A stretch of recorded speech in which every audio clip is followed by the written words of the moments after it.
Hi friends, എല്ലാവർക്കും സജൂസ് വേൾഡിലേക്ക് സ്വാഗതം. ഇന്ന് നമ്മൾ പുറത്തൊക്കെ പോയാൽ വാങ്ങിച്ച് കഴിക്കുന്ന റോയൽ ഫലൂദ നല്ല സിമ്പിളായിട്ട് നമ്മുടെ വീട്ടിൽ തന്നെ ഉണ്ടാക്കിയെടുത്താലോ. വീഡിയോയിലേക്ക് കടക്കുന്നതിന് മുമ്പായിട്ട് എൻ്റെ ചാനൽ ആദ്യമായിട്ട് കാണുകയാണെങ്കിൽ പ്ലീസ് ഒന്ന് സബ്സ്ക്രൈബ് ചെയ്യണേ. ആ താഴെ കാണുന്ന റെഡ് കളർ ബട്ടൺ ഒന്ന് പ്രസ് ചെയ്തിട്ട് അതിൻ്റെ അടുത്തുള്ള കുഞ്ഞ് ബെൽ ബട്ടണിൽ ഓൾ എന്ന് വേണം സെലക്ട് ചെയ്യാനായിട്ട്. നമുക്ക് ആദ്യം തന്നെ ഈ ഫലൂദ ഉണ്ടാക്കാനുള്ള ഇൻഗ്രീഡിയൻസ് എന്തൊക്കെയാണെന്ന് നോക്കാം. അപ്പോൾ അതിനു വേണ്ടി ഞാനിവിടെ കുറച്ച് ഫ്രൂട്ട്സ് എടുത്തിട്ടുണ്ട്. ഇതേപോലെ ഒന്ന് കട്ട് ചെയ്തിട്ടെടുക്കാം. ഇനി ഇതിലേക്ക് നമുക്ക് കുറച്ച് തേൻ ഒഴിച്ചിട്ട് ഒന്ന് മിക്സ് ചെയ്തിട്ടെടുക്കാം കേട്ടോ. അപ്പോൾ എൻ്റെ കയ്യിൽ തേനുള്ളത് കൊണ്ട് ഞാൻ തേൻ ഒഴിച്ചെന്നേ ഉള്ളൂ. അപ്പോൾ അതിന് പകരമായിട്ട് നമുക്ക് ഷുഗർ സിറപ്പ് ഉണ്ടാക്കിയിട്ട് ഒഴിച്ചു കൊടുത്താലും മതി. എന്നിട്ട് നന്നായിട്ടൊന്ന് മിക്സ് ചെയ്തിട്ട് ഫ്രിഡ്ജിലോട്ട് ഒന്ന് തണുക്കാൻ വേണ്ടിയിട്ട് മാറ്റി വെക്കാം.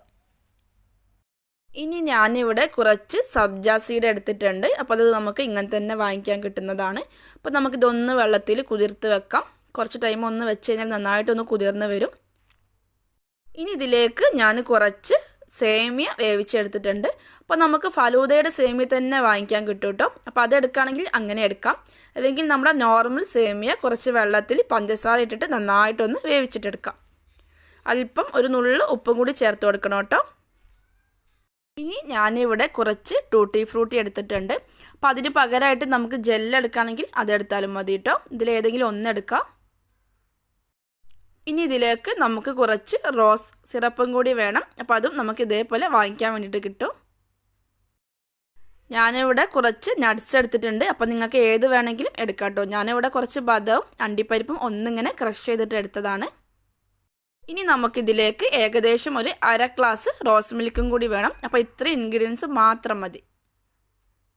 ഇനി നമുക്ക് ഫലൂദ ഒന്ന് സെറ്റ് ചെയ്തിട്ട് എടുക്കാം. അപ്പോൾ അതിന് വേണ്ടിയിട്ട് ഞാൻ ഇതേപോലത്തെ 2 ഗ്ലാസ് എടുത്തിട്ടുണ്ട്. ഇനി നമുക്ക് ഇതിൻ്റെ താഴെ കുറച്ച് ടൂട്ടി ഫ്രൂട്ടി ഇട്ട് കൊടുക്കാം. അതിൻ്റെ മുകളിലായിട്ട് ഞാൻ അല്പം റോസ് സിറപ്പും കൂടി ഒഴിച്ചു കൊടുത്തിട്ടുണ്ട്. ഇനി നമുക്ക് ഇതിൻ്റെ മുകളിലായിട്ട് നമ്മൾ നേരത്തെ കുതിർത്ത് വെച്ചിരുന്ന സബ്ജ സീഡ് കുറച്ച് ഇട്ട് കൊടുക്കാം. ഇതിനൊന്നും പ്രത്യേകിച്ച് അളവൊന്നും ഇല്ല കേട്ടോ. ഏകദേശം ഇട്ട് കൊടുത്താൽ മതി.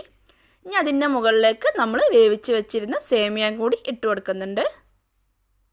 ഇനി ഇതിലേക്ക് നമുക്ക് ആ സേമിയ മുങ്ങുന്ന അത്രയും റോസ് മിൽക്കും കൂടി ഒന്ന് ഒഴിച്ചു കൊടുക്കാം.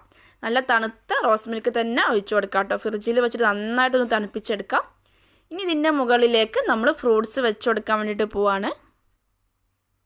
ഇനി ഇതിൻ്റെ മുകളിലായിട്ട് കുറച്ച് ഐസ്ക്രീം ഇട്ട് കൊടുക്കാം. അപ്പോൾ ഞാൻ ഒരു ഗ്ലാസ്സിൽ വാനില ഐസ്ക്രീമും മറ്റേതിൽ മാംഗോ ഐസ്ക്രീമുമാണ് ചേർത്ത് കൊടുക്കുന്നത്. അപ്പോൾ നിങ്ങൾക്ക് ഏത് ഫ്ലേവറുള്ള ഐസ്ക്രീം വേണമെങ്കിലും എടുക്കാം കേട്ടോ. അപ്പോൾ ഞാൻ ഈ 2 ഫ്ലേവറിലാണ് ഉണ്ടാക്കിയെടുക്കാൻ വേണ്ടിയിട്ട് പോകുന്നത്. ഇനി നമുക്ക് ഇതിൻ്റെ മുകളിലായിട്ട് അല്പം കൂടെ സബ്ജ സീഡ് ഇട്ട് കൊടുക്കാം. ഇനി ഇതിൻ്റെ മുകളിലായിട്ട് കുറച്ചും കൂടി ഞാൻ സേമിയ വെച്ച് കൊടുക്കുന്നുണ്ട്. 2ലും അതേപോലെ സേമിയ വെച്ച് കൊടുക്കാം. ഇനി നമുക്ക് ഇതിൻ്റെ മുകളിലായിട്ട് അല്പം കൂടെ ടൂട്ടി ഫ്രൂട്ടി വെച്ച് കൊടുക്കാം. കുറച്ചും കൂടിയൊക്കെ നല്ല കളറിനൊക്കെ വേണ്ടിയിട്ടാണ്. അതിൻ്റെ കൂടെ നട്ട്സും കൂടി ഞാനിവിടെ വെച്ച് കൊടുക്കുന്നുണ്ട്. നേരത്തെ നമ്മൾ ക്രഷ് ചെയ്ത് വെച്ചിരുന്ന നട്ട്സ്. ഇനി നമുക്ക് ഇതിൻ്റെ മുകളിലോട്ടായിട്ട് ഐസ്ക്രീമും കൂടി വെച്ച് കൊടുക്കാം. അപ്പം ഞാനിവിടെ ഒന്നിൽ മാംഗോയും ഒന്നിൽ വാനില ഐസ്ക്രീമും വെച്ച് കൊടുക്കുന്നുണ്ട്. അപ്പോൾ നമ്മൾ വാങ്ങിക്കുന്ന ഫലൂദ പോലെ ഒത്തിരി ഹെവി ആയിട്ട് ഞാനിവിടെ വെച്ച് കൊടുക്കുന്നില്ല കേട്ടോ. ഗ്ലാസ്സിന് പുറത്തേക്ക് തള്ളി നിൽക്കുന്ന രീതിയിൽ വെച്ച് കൊടുക്കുന്നില്ല. അപ്പോൾ അത് നിങ്ങളുടെ ഇഷ്ടത്തിനനുസരിച്ചിട്ട് ചെയ്യാം. ഇനി നമുക്ക് ഈ സൈഡിലൂടെ കുറച്ചും കൂടി റോസ് സിറപ്പ് ഒഴിച്ചു കൊടുക്കാം. കാണാനുള്ള നല്ലൊരു ഭംഗിക്ക് വേണ്ടിയിട്ടാണ്. അപ്പോൾ അതുകൊണ്ട് നമുക്കിങ്ങനെ സൈഡിൽ കൂടെ തന്നെ ഒഴിച്ചു കൊടുക്കാം കേട്ടോ. എങ്കിലേ പുറത്തേക്ക് ഇങ്ങനെ കാണുള്ളൂ. ഇനി ഇതിൻ്റെ മുകളിലായിട്ട് ഞാൻ 2 ചെറീസും കൂടി വെച്ച് കൊടുക്കുന്നുണ്ട്. അപ്പോൾ നമ്മുടെ ഈ ഐസ്ക്രീം ഉരുകി കഴിഞ്ഞാൽ കറക്റ്റ് നമ്മുടെ ഗ്ലാസ് ഫില്ലായിട്ടുണ്ടാകും. അപ്പോൾ അതുകൊണ്ടാണ് ഒത്തിരി തള്ളി നിൽക്കുന്ന രീതിയിൽ ഞാൻ വെച്ച് കൊടുക്കാത്തത് കേട്ടോ. അപ്പോൾ എല്ലാവർക്കും വീഡിയോ ഒക്കെ ഇഷ്ടപ്പെട്ടിട്ടുണ്ടാവും എന്ന് കരുതുന്നു. Thank you.